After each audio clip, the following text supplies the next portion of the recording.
Hello everyone, I'm Akshay and welcome back to the Red Devils podcast. It's a match day. Manchester United versus West Ham United. Kick-off for the FA Cup. And I think this is gonna be interesting because we can actually, go for this FA Cup and can actually make this second trophy this season.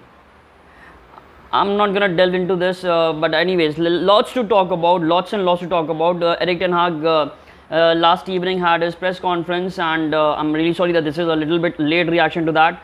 And needless to say, I think it was a very interesting press conference. There were tons and tons of amazing questions put on for Erik Ten Hag, and some of the journalists from Sky. I actually don't remember whether it was James Duncan or something. It was somebody from Sky.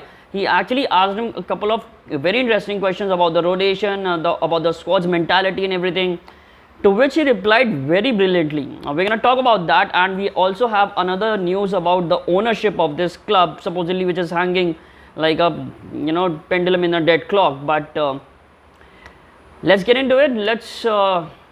Let me get this the important stuff that you guys are showering me with the great deal of support. I'm really glad, and I would actually ask that please do subscribe to the channel, press the bell icon, give the thumbs up to every single video that we have been watching. You have already watched.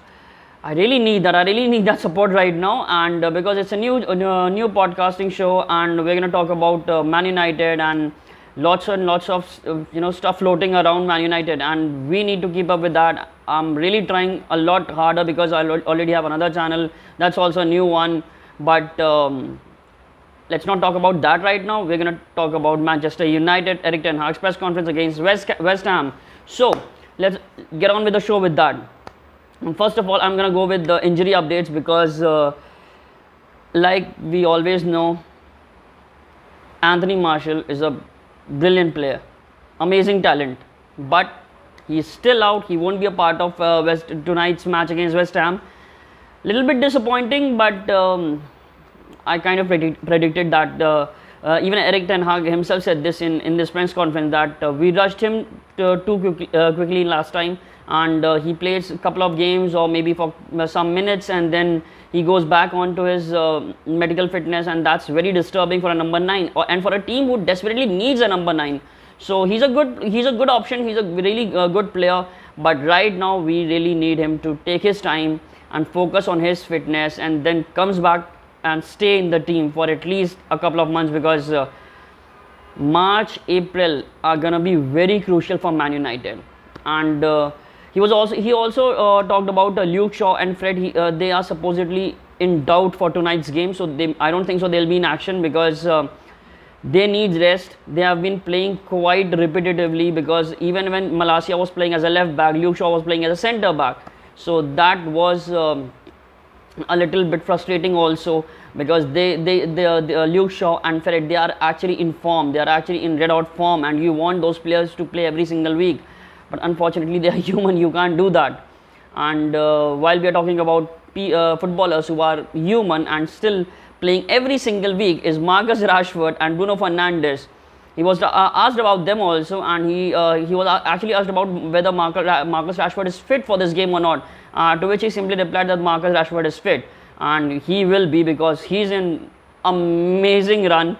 He's been scoring like Achilles for every single game. I just hope that he doesn't get struck by something which gonna cost us in the second half of the season.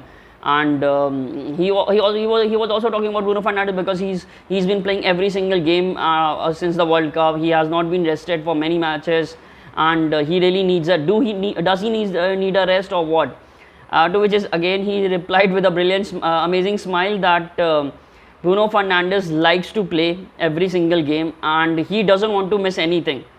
And I was actually quite happy with that answer, because for me, he's the club captain. I don't actually consider Harry Maguire as the club captain, although he lifted the trophy of Carabao Cup, and Actually, I was quite happy with that moment also, because we saw that on the telecast that he had a word with Bruno Fernandes and he told him to hold the trophy from one end, because if Harry Maguire had lifted the trophy single-handedly, I would have actually said something very neurotic in that next video, because it was really demeaning, because Harry Maguire hasn't been doing anything for the club as of late. So you don't deserve to lift the trophy single-handedly. Of course, it's a team game. You are a club captain. You are brought in as a club captain too. But for the past 7 to 8 months, Bruno Fernandes has been leading this club as a natural leader, as a midfielder who actually links up the play from the defensive line to the front line, and who's actually battling in every single position of the field. So for me, it was a great thing from Harry Maguire to do it, and it sort of reminds that there is a team spirit among the team. People are actually wanting to be champions regardless whether they are playing or not. So that was a good thing to observe on a live telecast, and I was actually quite happy with that. Again, I wrote down a couple of things. I don't want to talk about Harry Maguire and Bruno Fernandes again, but he was actually asked again. He was asked about the culture change and the leadership traits on the field, because we have been seeing this for past decade. I won't say decade, but we have been seeing this for at least 5 to 6 years. There were not many leaders on that field. There were not many leaders on that footballing pitch. Everyone, the moment the match was slipping off, or we were like 1-0 or 2-0 down, every football player, every team member of United had his head down, and they could just seems like they have lost the game. There was no fire, there was no hunger to win it back. There were simply dead bodies around the field, and that was very disheartening to see when it was when you have grown up as watching Sir Alex Ferguson doing that time thing, watch thing, and you have seen footballers reacting to that. Paul Scholes, Giggsy, Rooney, Nistelrooy, Berbatov, Ronaldo. When you have seen these players react to that watch thing, you want to see again another batch of superstars. You want to see those superstars reacting to that hunger. But we were lacking in that zone. There was not any hunger in the players. But now it's back. Now when we are 1-0 down or we are 2-0 down, you can actually see these players reacting to it. You can see these players that they don't want to lose. The manager doesn't want to lose a single game. And that is very, very promising for the future of this football club. And there is also very disheartening news about the future of the club, but we're going to talk about this later. So please watch it till the end. It's a really disappointing thing. It's an interesting thing as a Man United fan, but it's a very disastrous thing as a Man United loyal fan. If you're a loyal towards Man United, it's going to be very disheartening for you. But again, let's talk about. He was also asked about Maguire and Lindelof, the players who are not actually involved in the matches and are not even in the starting 11 in many matches. What's the reaction to them? Is it the rotation policy, or is it the tactics, or the players aren't good anymore? He handled that very nicely. I must say he handled that very nicely. He actually said this. Let me make myself very clear. We did win that Carabao Cup. We didn't win that Carabao Cup with 11 players. We did win it with a squad, and that was a very brilliant man management, because he was trying to make that statement that every player in that squad is important for that win. Every player is important for Man United to achieve those heights that we have been deprived of for the past decade, and that is again. That is a brilliant man managing techniques. I don't know what is happening. It was a brilliant man managing technique. Finally. So because we have seen Solskjaer do it, but unfortunately Solskjaer used to praise his stars, and that wasn't the right thing to do. And then we saw before Solskjaer we had Mourinho, and he used to criticize every single player, even if we were winning something or we were losing, and that was also very difficult to see, because he constantly had to criticize Martial or Rashford or even Pogba. He had amazing and very interesting kind of arguments with Pogba too, even on the footballing pitch.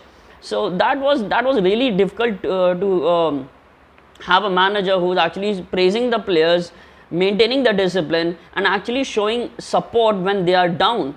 And finally, we have that sort of manager. So the way he handled that question, that was amazing for me. That was undoubtedly the best press conference of Erik ten Hag's season this season. And let's move on. And he was also asked about Weghorst and Sabitzer for the next season, because Weghorst has been playing well, although we signed him for number 9 as a backup for number 9, and now he's been playing repeatedly in every single match because Anthony Martial is injured, and he's not scoring goals. If you're watching Man United matches, you know that Weghorst isn't scoring goals. But we don't need a goal scorer as of now. We have Rashford on that amazing run. We need a number 9 who can actually have a hold-up play, who can actually give assists, who can actually make runs, and who can actually do some pretty good defensive work. And Weghorst is doing amazingly well in that zone.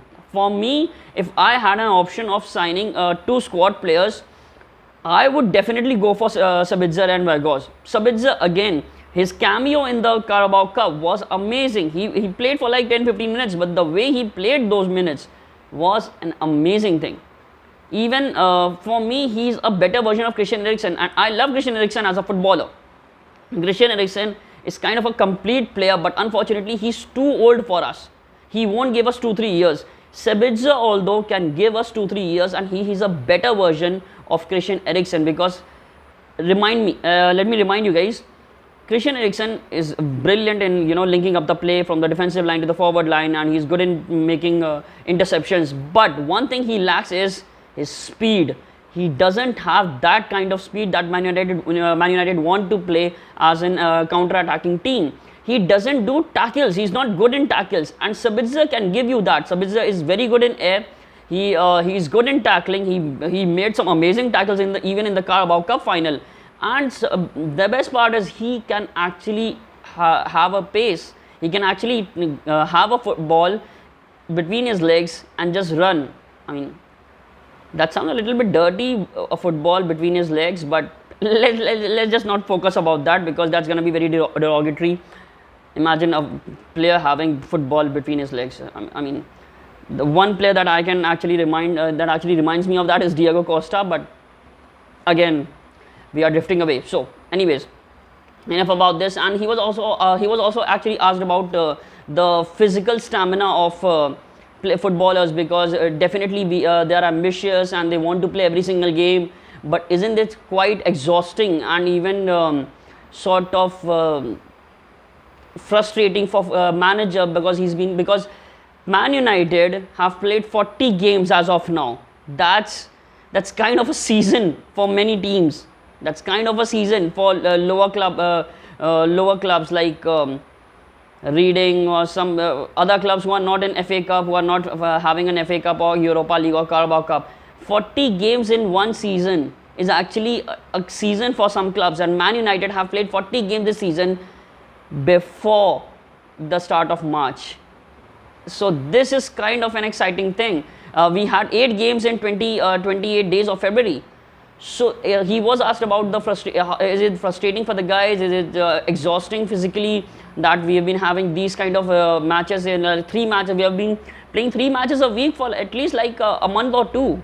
At least for a couple of months, we have been having 3 matches every week. So that was very frustrating for him. But again, he said that players are ambitious, they are mentally strong, and they want to win every single game. And even he is looking to win. He is focusing on next game only. He is not focusing on the long term or the exhausting fixtures for the rest of the season. Right now, he's just focusing on the next game, and that is pretty much sums up the philosophy of Erik ten Hag. He has been playing like that. He has been managing the club like that for every single footballing club. He used to do this on Ajax, and honestly, he did wonders with Ajax. You can't deny that, and now he's doing wonders with Man United. So I kind of believe that philosophy, that you need to take game one game at a time. You can't just worry about the future fixtures and what's gonna happen for the future. It's gonna happen in the future. You don't need to worry about that. And talking about the future, he was asked about. I was actually hoping that somebody's gonna ask about Sunday's game against Liverpool at Anfield. he was asked about it that we have a game on Sunday against against Liverpool at Anfield, and are you keeping an eye on that, and will that, the rotation of the players, will that take is in your mind for that game? Again he said, we're focusing on, of course it's an important game for Man United history and for the fans, but right now we are focusing on the next game only. And if I recall correctly, we haven't won at Anfield in 7 years, 6 to 7 years. I remember this because it has been very, very frustrating when you visit Anfield and you see Salah, Firmino and Fabinho, Thiago, Van Dijk. They used to take dig at Man United. Haha. Look at where Liverpool is right now. I mean, I know they have been Premier League champions, they have won Champions League in the past years, but we won treble. We were Premier League champions for consecutive years, and we have won Champions Cup, we have won everything that's there in the footballing world. But guys, look at what look at where we were for the past 6 to 7 years. Everybody was mocking us, including Liverpool. The players were taking a dig at Man United. Van Dijk had taken a dig at Man United. Salah took a dig at Man United. And now look at where these guys are. They are actually a mid-table club. I don't know what happened. I don't even want to talk about them. But the point is, I'm really excited for Sunday's game, and I really want Man United to literally walk on to Anfield, march over there, do some wonders, score some goals and keep a clean sheet. I want Man United to keep a clean sheet against Liverpool, and so that, you know, when we are having that whistle at the 90th minute, I want to hear that chants from Man United fans over the away fans. The red goes marching on. I really want to sing that song. I really want Man United to win that game on Sunday, but we're gonna talk about that later. And I actually wrote this also down. And yeah, he was also asked about quadruple. There was some journalist, I don't know whether it's from Telegraph or some other outlet, but he was asked about quadruple because Man United was the only club who was playing in all the 4 cups that included Carabao Cup, FA Cup, Europa League, and then the Premier League, of course. And Man United is the only club who was playing in every single game and was almost in the top 2, top 3 situation. And to which he again simply said that that's too far ahead, and he's not thinking about that. And right now he's just focusing on the next game, which has been, like I said, which has been Erik Ten Hag's mentality.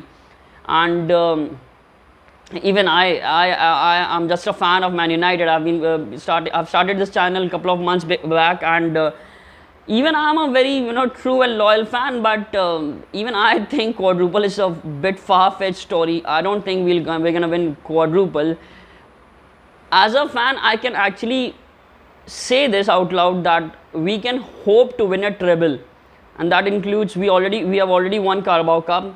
We can win Europa League, and we can win FA Cup. FA Cup is the most what should I say, most realistic goal for us, that we can win it and keep it as a second trophy for this season, and I'll be happy with it. I've said this before, I'm saying this again.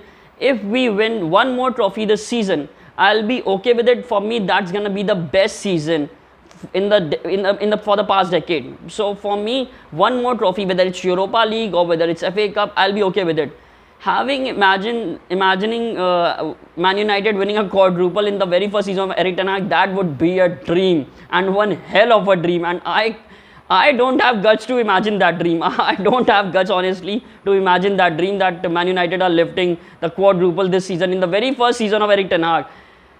Maybe next season with the Champions League in Bruno Fernandes lifting a Champions League, that would be very, very, very dreamy for me. But as of now, the quadruple is a very big thing. I'm not even thinking about that.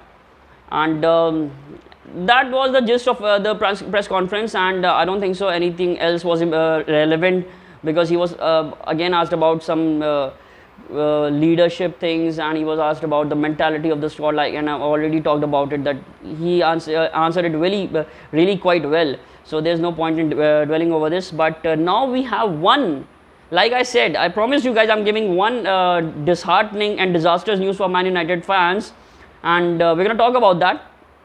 So please watch it till the end. I'm really sorry that this video is going a bit longer than it usually is, but Glazers are actually not sure about selling the club, and they are actually thinking about taking a U-turn from the selling point, because Man United are now doing great under Erik ten Hag with those limited resources that they gave him in the summer window. And even if people who have watched the Carabao Cup final, Avram Glazer was at the ceremony, he was at the presentation, and he was also in the dressing room. And I do have a very interesting news about that, because we've all been listening to this, that there are multiple leaks from the dressing room, either it's from the players or the management or somebody, there are leaks from that dressing room. And despite Erik ten Hag having that enormous and marvelous impact on Manchester United players, there are still some leaks in the dressing room, and many outlets are talking about it. Even Sky reported this last evening. I think Monday evening, Sky reported this, that Avram Glazer was in the dressing room, and it was a very cordial, professional relationship with Erik ten Hag. He greeted the man. Even Sir Alex Ferguson was there, and he was behaving very nicely, because Alex Ferguson is a nice man. But there was some players who were not happy with Avram Glazer in the dressing room, celebrating as he was a part of it, and he was trying to be a part of that win. And many players like David De Gea, Rashford, Bruno Fernandes, Luke Shaw, they were not happy that Avram Glazer was in the dressing room and was actually part of that celebration. And they didn't greet him. This is coming from some sources. I'm not saying this is coming from me or some Fabrizio Romano or someone, but this is coming from some sources, and they were talking about this on Sky also. So it's not just me, I'm talking about this.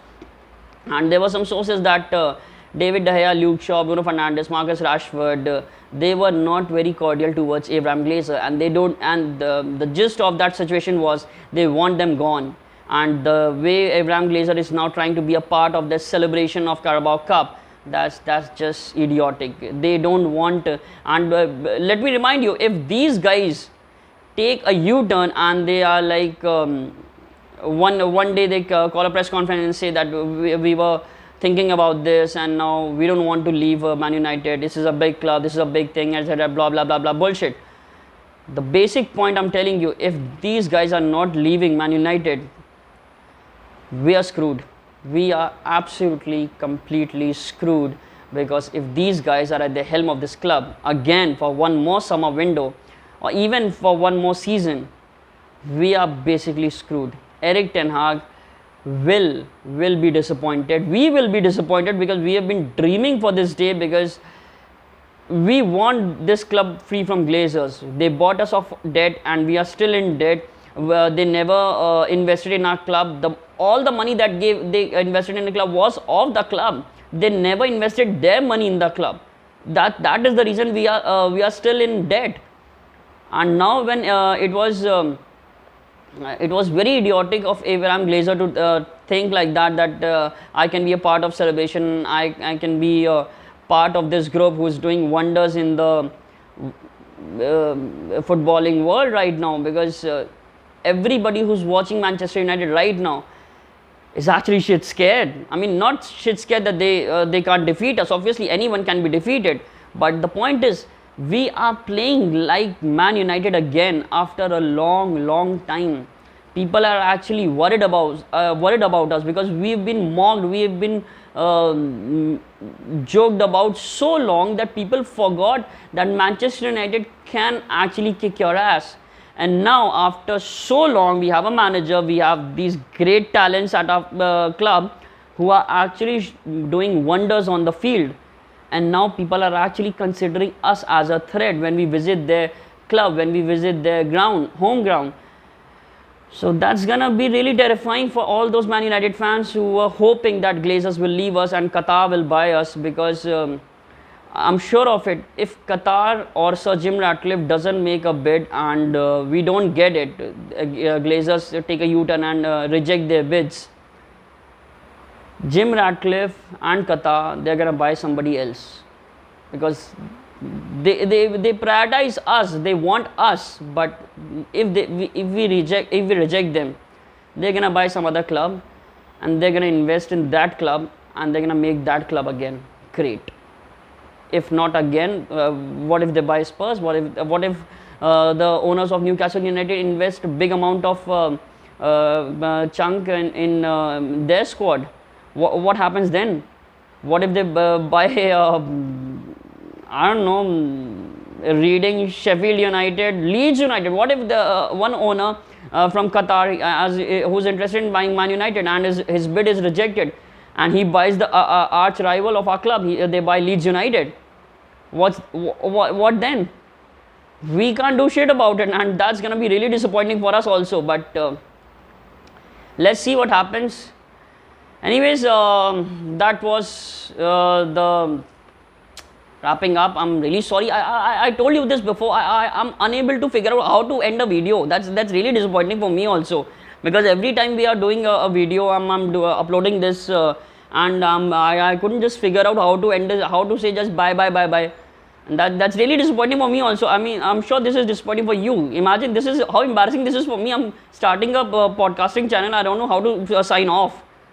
But anyways, thanks for bearing me, thanks for enduring me for the past 20-25 minutes, and if you're watching this till the end, I'm really thankful. Please do show your support to this channel. And tonight's our match. We are playing at Old Trafford. Yes, we are playing at Old Trafford, so watch the match. We're gonna do a match reaction also tonight only. So until then, please take care of yourself. I hope you have a great day. Until then, glory Man United. Bye bye.